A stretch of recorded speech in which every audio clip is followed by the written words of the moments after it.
आणि जी ज्वारी काढायला आम्हाला 3-4 दिवस गेलं. 3-4 दिवस असं गेलं, खुडून एका दिवसामध्ये झाली. आणि आज गाळून सुद्धा घ्यायचंय. म्हणजे एका दिवसामध्ये 2-2 कामं करायची ती.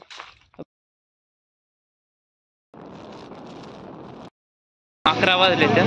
कॉलेजला चाललोय आता.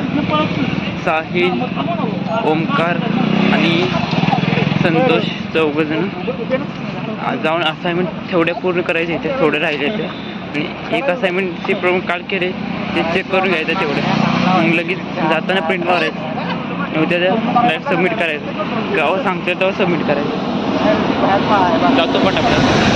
येता येतात विषय झाला. कॉम्प्युटर भेटायचं नाही लॅबमध्ये. A few moments later. 1 hour later.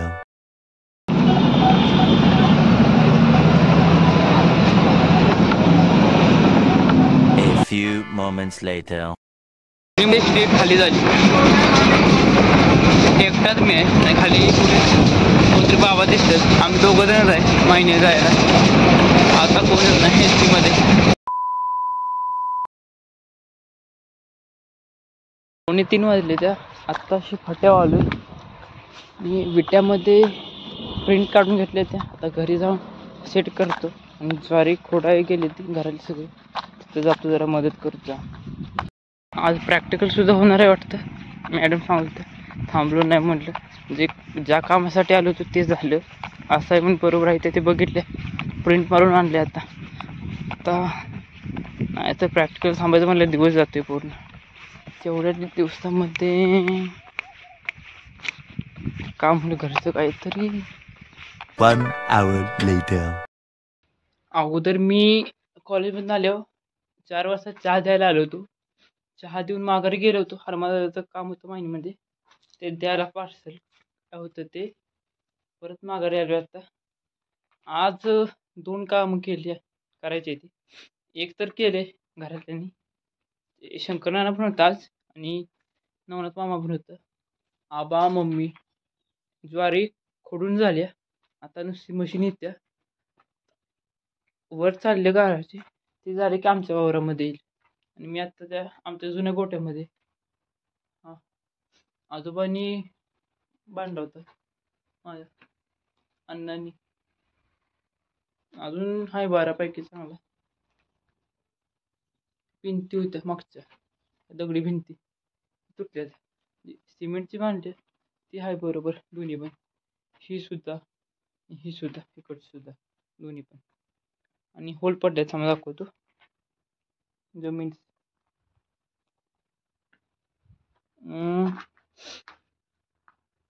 आणि जी ज्वारी काढायला आम्हाला 3-4 दिवस गेलं. सकाळी यायचं संध्याकाळी यायचं. 3-4 दिवस असं गेलं, खुडून एका दिवसामध्ये झाली. आणि आज गाळून सुद्धा घ्यायचंय. म्हणजे एका दिवसामध्ये 2-2 कामं करायची ती. बघतो वाट मग आता त्यांच्यापाशी बसू, जरा बोलत गप्पा मारत. तो पण येईल मशीनच, तो पण फोन करायचा आणि माझा जरा तो येईल गावाला.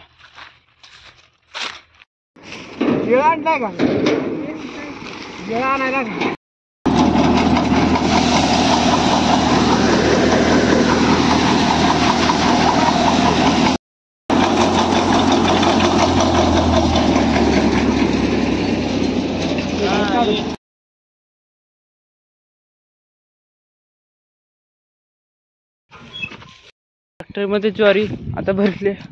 आता खाली करायला चाललोय. मळ्यातल्या घरी आमच्या ट्रॅक्टर केलंय. पुढे काय राहिलंय का बघा, थांबली मागं. जातो पटापट.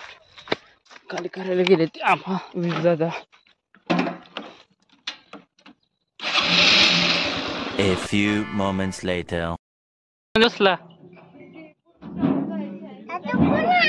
काय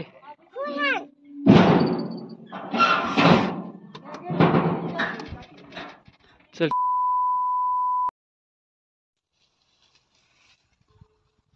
पोती खाली मळ्याकडे ठेवली होती आणि गणेशला आणायला गेलो होतो. त्याची गाडी घेऊन गेलो होतो मी. ज्वारी खोडू लागाय मी जायच्या अगोदर खुडून तयार होतं, घालायचं होतं तेवढं ते झाले. आणि आता आलोय घरी. इथे सुद्धा आला इथं गणूच्या घरी. काय आता चहा करतोय गणू, पिऊन जाऊ जरा चहा बिस्किट खा. जेवण तर होईलच नंतर घरी. आला का नाही पिल्लू? इकडे ये पिल्लू, ये इकडं. हात सोड की, ये इकडं, ये पटापट. ए 1 hour later. आठवले तर आता घरी चाललोय 8 वाजता. मामाने दवाखान्यात नेलं, घरी चाललोय. घरी जाऊन हातपाय धुवून अभ्यास करायला पाहिजे. उद्या युनिट टेस्ट आहे इंग्लिशची 10 मार्काची. त्याचा जरा अभ्यास करायला पाहिजे. इंग्लिशचं क्लास अटेंडच नाही ते केलं. बघायला पाहिजे सोड यूट्यूबवर, त्याच्याबद्दल माहिती घ्यायला पाहिजे. एक पुस्तक आहे माझ्याकडं, त्याच्यामधून सुद्धा थोडीशी माहिती भेटेल मला. बघू घरी जाऊ पटापट. पहिल्यांदा इंग्लिशचा अभ्यास करत बसलो होतो, तोपर्यंत आता दीदीचा फोन आला. बाहेर ये, पिल्लेला सोडायला जायचं माझ्यात. मी विचारलं होतं मागाशी, पण ते म्हणले की हा माझं जाणार आहे सोडायला. तू काय आला नाही, मला जायला लागतं सोडायला.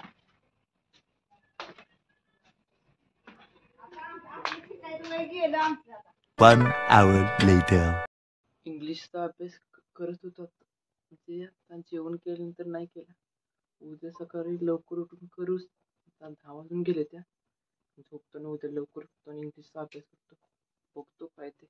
मी अगोदर केलंच नाही अभ्यास काय. ओके बाय, मग उद्या भेटूया उद्याच्या ब्लॉगमध्ये. व्हिडिओ आवडले असेल तर व्हिडिओ लाईक करा, शेअर करा आणि सबस्क्राईब करा.